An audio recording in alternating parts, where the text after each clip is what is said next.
I want to ask you something. When was the last time you fasted? Not a diet, not skipping lunch by accident.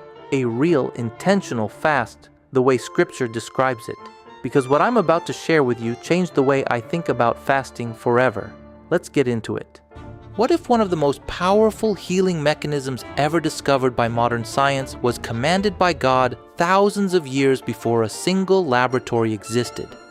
In 2016, a Japanese scientist named Yoshinori Ohsumi won the Nobel Prize in medicine, not for a new drug, not for a surgical breakthrough, for discovering what happens inside your cells when you stop eating. He called it autophagy, a word that literally means self-eating. And here's what stopped me when I first learned this. God commanded fasting long before Ohsumi was ever born. In Matthew 6:16, Jesus doesn't say if you fast, he says when you fast. He assumed his followers would fast regularly, purposefully, not as punishment, as practice. David fasted, Daniel fasted, the Apostle Paul fasted, Moses fasted 40 days on Mount Sinai. Jesus fasted 40 days in the desert. For thousands of years, God's people were told to deny the body food, and they obeyed without ever knowing the biology behind it. Modern science is only now catching up.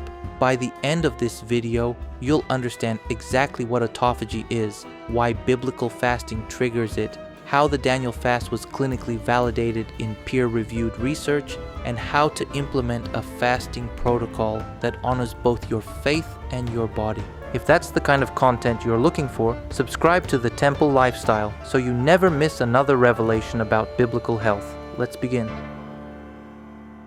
The biblical foundation of fasting. Let's go back to the beginning, to the very reason your body exists at all. Do you not know that your body is a temple of the Holy Spirit, who is in you, whom you have received from God? You are not your own. You were bought at a price. Therefore honor God with your body. 1 Corinthians 6:19-20. We talk about honoring that temple through what we eat, but Scripture is just as clear about honoring it through what we don't eat, and for how long. Fasting wasn't a fringe practice in the Bible. It was woven into the rhythm of faithful life. In Matthew 6:16, Jesus says, "When you fast," not if, he assumed it. Moses fasted 40 days on Mount Sinai before receiving the 10 Commandments. Elijah fasted 40 days before he heard the still small voice of God. Daniel fasted as an act of humility and discernment. The early church fasted before making major decisions, as we see in Acts 13:2-3.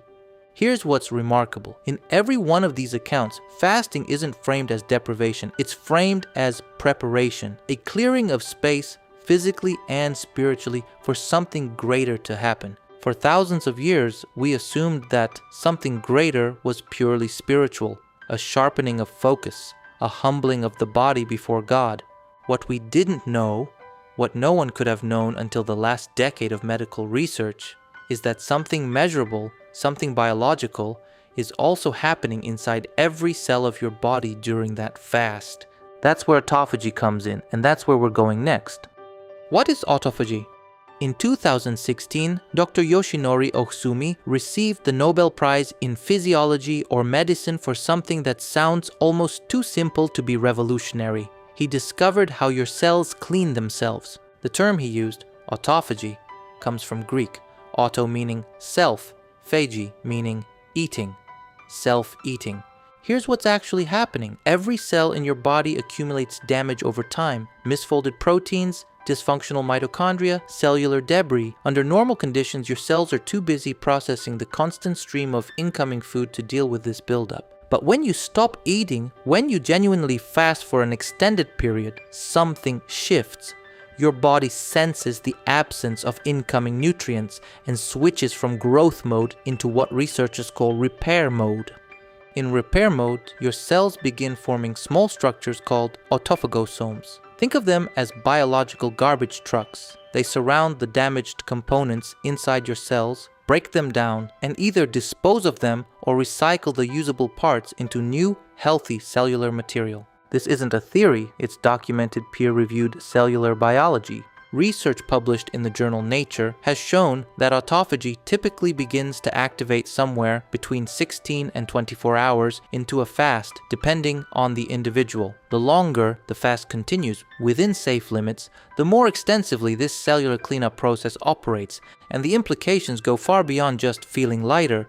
Studies in Cell Metabolism and other peer-reviewed journals have linked autophagy to reduced inflammation throughout the body, improved insulin sensitivity, clearance of damaged proteins associated with neurodegenerative conditions, cellular repair mechanisms that may play a role in longevity. Let that sink in for a moment. The process that just won a Nobel Prize, the process researchers are now racing to understand and potentially harness through medication, is something your body has known how to do since the moment God formed it. You didn't need a laboratory to discover this design. You needed obedience to a 40-day fast in the wilderness. The Daniel fast, clinically validated. Of every fasting model in Scripture, one has received more direct scientific scrutiny than any other, the Daniel fast. In Daniel 1:12, Daniel makes a request to the chief official, "Please test your servants for 10 days. Give us nothing but vegetables to eat and water to drink." Later, in Daniel 10:3, we see a longer version, 21 days of abstaining from meat, wine, and rich foods, eating only what was simple and plant-based.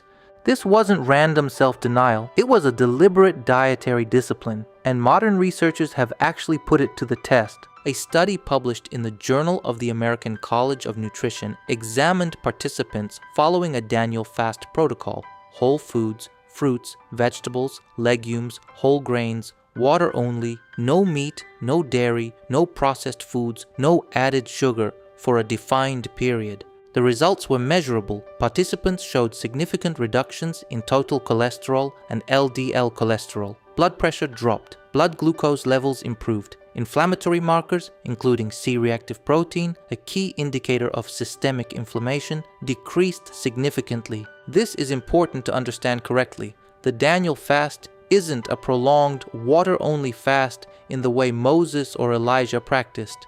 It's a modified fast, eliminating meat, dairy, processed foods, and sweeteners while still eating, and that distinction matters because it makes this model far more accessible and sustainable for most people than an extended water fast. What researchers found is that even this modified approach triggers many of the same beneficial mechanisms: reduced inflammation, improved metabolic markers, and some degree of cellular repair activity, without the risks associated with longer water-only fasts. Daniel didn't have access to a research lab in Babylon. He had conviction and a request to honor God with his body rather than the king's rich food and wine. 3,000 years later, the data confirms what he already knew by faith. This way of eating heals the body. Practical application. How to begin. So how do you actually begin fasting in a way that's biblically grounded, medically responsible, and sustainable? Let's walk through this step by step. Start with intermittent fasting. This is the most accessible entry point for most people. A common pattern is what's called 16 to 8.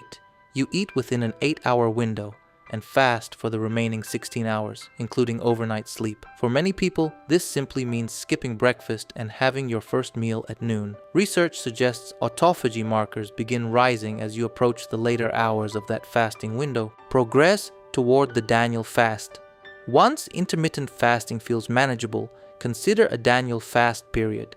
10 to 21 days of whole, plant-based foods, vegetables, fruits, legumes, whole grains, and water. No meat, no dairy, no processed foods, no added sugar. This is an excellent model for spiritual seasons. The start of a new year, Lent, a personal time of seeking direction.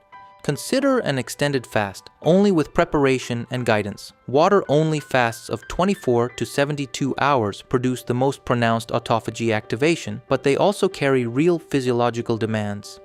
This is not a starting point. This is something to work toward, ideally alongside guidance from a healthcare provider, especially the first time. A few practical notes. Hydration is non-negotiable during any fast. Water, and if needed, electrolytes. Break an extended fast gradually with light, easily digestible foods, Never a large meal immediately after 24+ hours of fasting, and use the time you'd normally spend eating or preparing food for prayer and reflection. This is what transforms a fast from a diet strategy into the spiritual discipline Scripture describes. Now, a few important cautions. Fasting is not appropriate for everyone. If you are pregnant or breastfeeding, fasting is not recommended. If you have diabetes, particularly if you're on insulin or blood sugar medication, fasting can cause dangerous blood sugar fluctuations and should only be attempted under direct medical supervision. If you have a history of disordered eating, fasting can be harmful, and I'd encourage you to speak with a healthcare provider before considering it. And if you're on any medication that requires food intake, consult your doctor before changing your eating pattern. This information is for educational purposes only and is not intended as medical advice. Always consult a qualified healthcare professional before making changes to your health routine, especially if you are on medication, pregnant, or managing a chronic condition. Fasting is powerful, but it's a tool to be used wisely, not a contest of endurance. Let's bring this full circle. For thousands of years, God's people fasted because they were told to, and they trusted that obedience mattered, even without understanding the biology behind it. Moses on the mountain, Elijah in the wilderness, Daniel in Babylon, Jesus in the desert. They didn't know about autophagosomes. They didn't know about Nobel Prizes or cellular repair mechanisms. They simply obeyed. And now, 3,000 years later, we're discovering that obedience was never just spiritual. It was written into the biology of the body God designed. Start today. Start with one small step. Not a 40-day fast, not even a Daniel fast. Just push your first meal back a few hours tomorrow. Notice how your body responds, then build from there. The knowledge is yours, the choice is yours, and the healing, cellular, physical, spiritual, is waiting. Welcome to the temple lifestyle, where ancient wisdom meets modern wellness, and where we discover that even the act of not eating was part of God's design all along. God didn't just design what you eat, He designed what happens when you don't. And in His Word, He showed us exactly how to use that design, not for punishment, but for healing. That's not coincidence, that's divine design. Remember, your body is a temple, and you are its steward. What you put into that temple and what you withhold from it matters. If this helped you understand fasting in a new way, subscribe so you never miss another revelation about biblical health. Like this video to help it reach others who need it, and comment below. Have you ever tried fasting? I'd love to hear your story. God bless.